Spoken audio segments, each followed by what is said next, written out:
Hello, नमस्कार ताई. हो, नमस्कार. बोला. पीएम किसानचा हप्ता कधी येणार आहे? कारण जून महिनाही संपला आणि आता जुलै महिनाही पण संपत आलेला आहे. हो, तर बघा आता जून महिना संपलेला आहे. खरं तर पीएम किसानचा जो 20वा हप्ता आहे, तर तो आपल्याला जून महिन्यामध्ये शेतकऱ्यांच्या खात्यात जमा व्हायला हवा होता. परंतु आता जुलै महिना सुद्धा संपत आलेला आहे. परंतु शेतकऱ्यांच्या खात्यामध्ये तो हप्ता अजूनही जमा होत नाहीये. त्यामुळे तुमचाच नाही तर सर्व शेतकरी बांधवांचा हाच प्रश्न आहे की नक्की पीएम किसानचा 20वा हप्ता हा शेतकऱ्यांच्या खात्यात केव्हा जमा होणार? याच्या आपण सुद्धा अनेक तारखा दिल्या परंतु त्या तारखांना तो हप्ता जमा झाला नाही. यामध्ये अनेक कारणं असतील, शासकीय कारणे असतील किंवा तांत्रिक अडचणी असतील त्यामुळे तो हप्ता जमा झाला नाही. परंतु आत्ताच एक पीएम किसानच्या 20व्या हप्त्याबद्दल एक नवीन अपडेट आलेली आहे. तर त्या अपडेटनुसार आता लवकरच शेतकऱ्यांच्या खात्यामध्ये पीएम किसानचा 20वा जो हप्ता आहे तर तो जमा होणार असल्याची माहिती केंद्रीय मंत्री शिवराजसिंह चौहान यांच्या माध्यमातून देण्यात आलेली आहे. तर हा हप्ता नक्की केव्हा जमा होणार आहे तेही आपण जाणून घेऊया. तर आतापर्यंत आपण जे पीएम किसानच्या हप्त्यांचा लाभ घेतला तर तो नरेंद्र मोदी साहेब यांच्या हस्ते घेतला आणि आता लवकरच वाराणसी येथे काशियामध्ये सेवापुरी विधानसभेत सभा येथे कालिका धाम या ठिकाणी देशाचे पंतप्रधान माननीय नरेंद्रजी मोदी यांचा 2 ऑगस्ट 2025 रोजी एक विशाल जनसभा कार्यक्रम आयोजित करण्यात आलेला आहे. आणि या कार्यक्रमादरम्यान मोदीजींच्या हस्ते सर्व महाराष्ट्रातील शेतकरी बांधवांच्या खात्यात डायरेक्ट डीबीटीद्वारे हा हप्ता वितरित करण्यात येईल अशी माहिती आताच केंद्राचे केंद्रीय मंत्री शिवराजसिंह चौहान यांच्या माध्यमातून देण्यात आलेले आहे. म्हणजेच एकंदरीत 2 ऑगस्टला आपल्या शेतकऱ्यांच्या खात्यात पीएम किसानचा 20वा हप्ता जमा होऊ शकतो.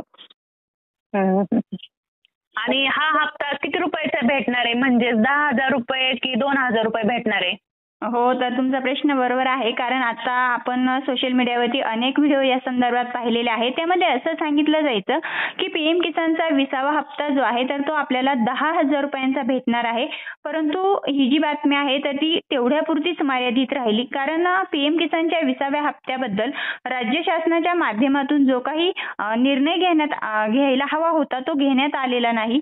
आपल्या राज्याचे उपराष्ट्रपती यांच्या माध्यमातून सरकारला सुचवण्यात आलं होतं की शेतकऱ्यांना जो पीएम किसानचा आपण हप्ता देतोय प्रत्येकी 2,000 रुपये तर तो पुरत नाही. म्हणजे ते रक्कम खूप तुटपुंजी आहे त्यामुळे त्याच्यात वाढ करून 10,000 रुपयांचा द्यावा अशी फक्त सूचना केली होती.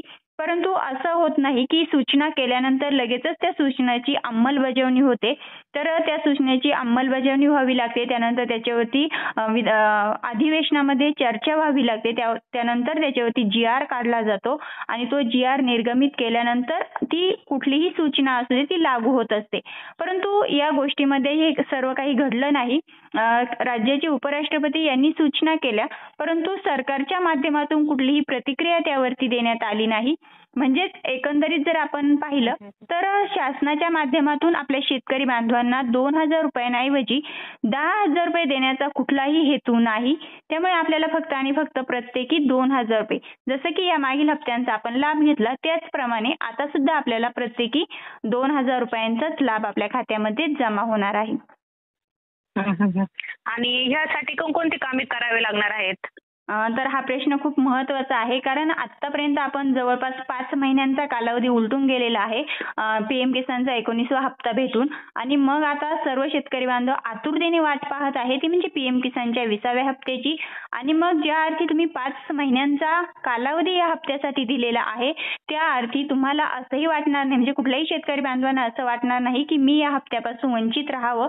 आणि तुम्हाला जर त्यापासून वंचित राहायचं नसेल तर तुम्हाला महत्त्वाची 4 कामे करावी आहे. त्यामध्ये पहिला आहे तुमची ई-केवायसी कंप्लीट असणं आवश्यक आहे.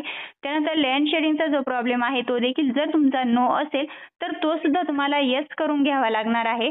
आणि महत्त्वाचं म्हणजे आधार शेडिंग. आधार हे बँकेला लिंक असणं खूप महत्त्वाचं असतं. कारण कुठल्याही सरकारी योजनेचा जर तुम्हाला लाभ घ्यायचा असेल तर त्यासाठी तुम्हाला तुमचं आधार हे बँकेला लिंक असणं आवश्यक असतं. कारण तो हप्ता आपल्याला डायरेक्ट डीबीटीद्वारे आपल्या खात्यात ट्रान्सफर केला जातो.